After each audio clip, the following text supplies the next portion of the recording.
Sure. So, but hello everyone. Welcome back to Sema 2022. We're at the Penco booth. If you didn't know that by now, we are on day 4. We are tired and frazzled and talked out, and we have dry mouth, and we need water, and after that, we need some decent alcohol too. But I'm happy to have sort of the grand finale here on the last interview of Sema. We've waited very long time to talk to you. This very special guest of Benco. I don't think so. Oh, no. Keep coming. I'm happy to introduce Phil Streiter, sales manager for Benco. He's done a phenomenal job talking to as many of the people that, let's just take a guess as to how many people, not just that you've talked to, but how many people do you think came to this booth this year? I would say at least 1,000. At least. Oh, God, you put me on the spot. If we look at the lead list, just on my phone alone, there's probably 80 to 100. And then you've got 5 to 7 of us taking leads. And so there you go. Talking to people. So it's been, this show, compared to last year, it's been off the charts. Day 2 is, I don't think anybody left the booth.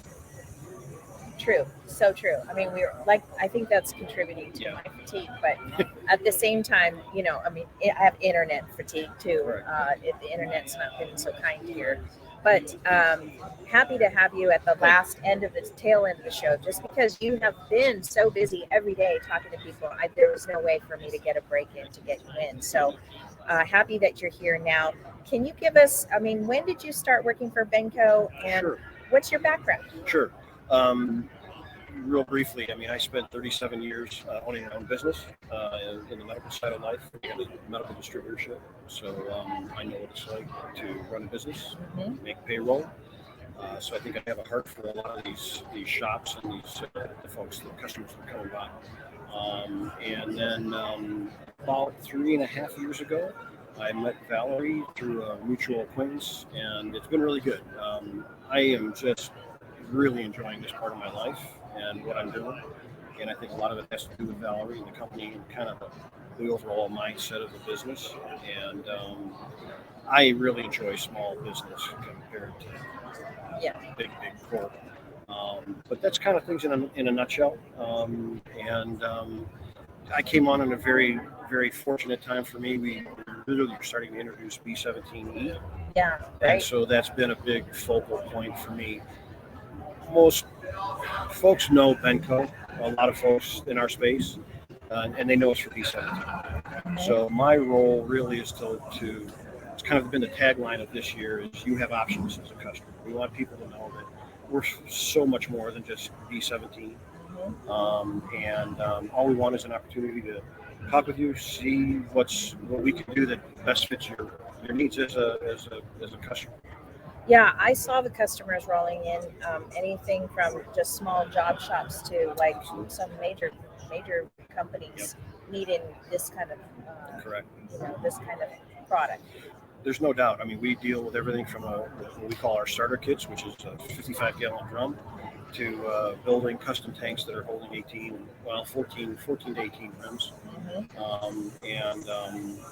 We love every one of those customers. I don't ever think just because you're looking at a starter kit that you're less important to me or to Benco than if you're looking at buying a whole bunch of product and a bunch of tanks. Yeah, I got to see Valerie as the boss, and having all you guys out here and stuff. And I was, everybody is just so happy. I guess you guys are just a happy crew. Sometimes you go to these like booths and stuff, and it's like, they don't even. I swear to God, I was walking by a booth just down here a little bit, and the guy was picking his nose. Well, hopefully you didn't catch me on camera. I don't know. No, it wasn't. I understand. It was late in the day, and I would have wanted to pick my nose too. But seriously, like, people were still walking around. It wasn't like over. It was just late in the day, and the guy was just like, going at it. If you come as a participant and you're walking the show, I talked with a customer yesterday he had his little pedometer or whatever he had on his phone, and he had like 17 miles. What? Yeah. Oh my God. 17 miles. What a trivia question and that could be. Yeah. How many miles did you put on at Sema this year? I'm going to do that Yeah. next year. Yeah. Yeah. So, but what a tremendous show. I mean, I'm amazed again in the medical side that I came out of. You know, we had big shows. You know, we had big orthopedic shows. This blows anything out of the water that you could imagine, and it's just put on well. I encourage anybody that's never come here that if you're in the business, man, this is an opportunity to see equipment, kind of compare it to the guy down the hall, you know, Yeah. and see what they do. And but a great show. I mean, absolutely phenomenal. It really, for me, I think the takeaway that I'm getting from by the end of the week here is just that I am now seeing how big this industry is. It is, I mean, it's like a universe. I've been really grateful and surprised, you know, with the turmoil that we've had the last number of years, and being relatively new when I came in, kind of having that oh moment. I just started a new career, and what's going to happen? And I'm telling you what, 2021, 20, we had phenomenal year. And this industry, I'm just amazed at how recession-proof I think it is, you know, from my short stint in it. And that's a real blessing to be a part of that too.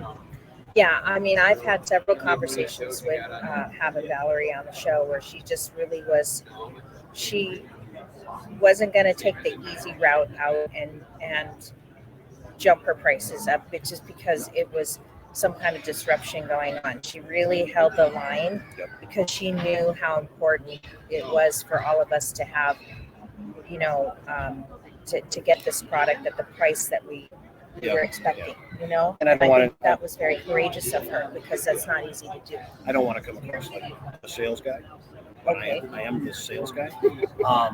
No, like, and that really does go back to the heart, I think, of the company and the desire to make our customers profit. Our margins are probably lower than they were last year, but we really do try to hold the line on pricing.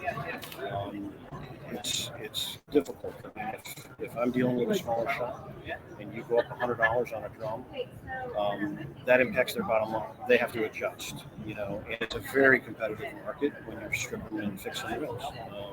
So we try to hold the line as best we can.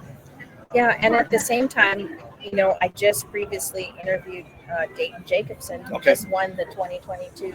Oh, did he win it? Well, he didn't win it. I'm sorry. He came in the top 40. Okay. But he did win Young Guns last year. Last year. He did win that car is amazing. I think it's a Pontiac. No, it's an Oldsmobile. It was an Oldsmobile. Yeah. That car was amazing. I haven't seen it up close, but I did see his I follow him on Instagram now. And he was so grateful. I mean, I guess what I want to get at is that, you know, he called with a need, and you guys responded, and you helped him get to where he is in SEMA right now. Oh, good. Thank you. Yeah. The girls in the office probably had way more to do with him and helping him than I did. And again, you got to know that when you call the office, you're going to hopefully you get really good customer service. I always get Lucia. Call me. I get Lucia. Yeah, no, Lucia's awesome. Yeah, she is. Yeah. She's awesome. I got to see her sales skills in action. She is out over her skis. I'm telling you what, I told her today. I said, it's really encouraging. I said, you know, the hardest part for most people in a show like this is to make that eye contact and say, hey, come on in the booth. Let me talk to you. Right. And she got out ahead of it, and it's been cool. It's been really fun to watch her. Yeah. So, yeah. I know, and I can't wait, because now I have a face to a name. And same thing with Lindsay, and you know, she checked in with me to see, you know, when she built the box, you know, you guys built the box to ship our tank in, and she goes, did you see my writing on the box? It said Maui Powder Works. She goes, I wanted to make sure it was going to get to you, right? Big letters, you know, Maui Powder Works. That's on so there. Funny. I said, oh yeah. That's so funny. Oh yeah, it made it. No, that was Lindsay. That was Lindsay. She put that all together. Okay. Hi, Lindsay. So yeah. Very cool. Yeah, it was. It's nice. We've got some personal stories and some background now. So next time I call, it'll be it'll be really nice to. And I'm thinking sometime maybe in the spring to come visit you. Yes, I'm thinking that's going to be definitely. Okay. Like, you need to put that in the budget. I got to deliver your next tote of chemical, don't I? Yes, you do. We have to have that I'm personal going to touch. need that. Yeah, the personal touch. Oh shoot! Yeah. I've never been, so it'd be awesome. Well, you saw the look on Valerie's face when I said, when you come to Maui, you'll get laid by Tim and Ross, and she went, "What?" Yeah, I think we actually had to kind of explain that. Yeah, we did have to explain that. So, a flower lay, yes, Valerie. yes, flower lay. Yes. Yes. Oh my gosh, too funny. You got it. You got what I was saying, yeah, right? but I kind of live in that weird world of understanding. So yeah. You just nodded and said, yes. "Yeah, late. Yeah, sure. I'll get it. I get it. Whatever that is, I'm gonna have it." Shoot, too funny. Too funny. Well, this has been awesome, and thank you for doing what you're doing. It really does help us. Yeah, it's tremendous. I think we created some buzz at this booth. Absolutely. We're definitely already hatching plans for maybe potential for next year and how we lay it all out again and stuff. And I'm game if you guys are. Absolutely. So it's just what it is. I'm just happy to be at Sema for the first time ever, and yeah, it's been a great week. Thank you, Phil. All right. All right. Have a good trip home. I will. All right. Okay. Take care. Bye, everybody.